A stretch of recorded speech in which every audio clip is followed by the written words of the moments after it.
என் அன்பு குழந்தையே, வியாழக்கிழமை சாயப்பா சொல்லும் வாக்கு. வாழ்க்கையில் எவ்வளவோ துன்பங்கள், துயரங்கள் நீ அனுபவித்து விட்டாய். ஆனாலும் மனம் கலங்காமல் என் பாதத்தை நீ பிடித்து விட்டாய். உன்னுடைய துன்பங்கள், துயரங்கள் இனி உன்னை விட்டு விலகி போக வேண்டும் என்று கண்ணீர் விட்டு கதறி அழுது கொண்டிருக்கிறாய். இவை அனைத்தையும் நான் பார்த்து கொண்டிருக்கிறேன்.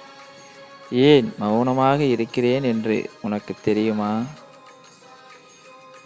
உன்னுடைய அந்த கர்மாக்கள் உன்னை விட்டு விலகி கொண்டிருக்கிறது. அவற்றை நான் வாங்கி கொண்டிருக்கிறேன். உன் கர்மாக்கள் குறைய குறைய உன் வாழ்க்கை மேம்படும். நான் உன்னுடைய கர்மாக்களை கொஞ்சம் கொஞ்சமாக வாங்கி கொண்டிருக்கிறேன் என்பதை மறந்து விடாதே. நீ படும் இந்த துன்பங்கள் உண்மையில் மிக சிறியது. ஆனால் உன்னுடைய உண்மையான கர்மா வேலை செய்ய ஆரம்பித்திருந்தால் நீ தாங்க முடியாத வலி வேதனையோடு இருந்திருப்பாய். நான் உனக்கு பெரிய துன்பத்தை தராமல் சிறிய துன்பத்தை தான் தந்திருக்கிறேன்.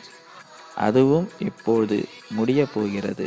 காரணம், உன் கர்மா முழுவதையும் நான் வாங்கிவிட்டேன்.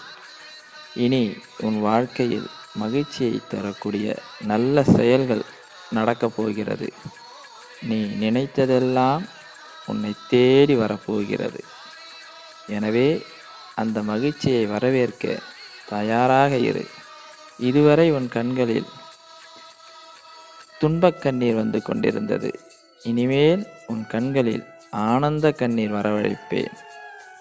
நீ கவலைப்பட வேண்டாம். நீ என்னுடைய பிள்ளையாக இருப்பதால் உன்னை நான் கைவிட மாட்டேன். நீ என் பாதத்தை பிடித்ததால் காலம் காலத்திற்கும் நீ என்னோடு பயணம் செய்யும் அளவிற்கு உனக்கு சக்தியையும் உடல் ஆரோக்கியத்தையும் நான் தருகிறேன்.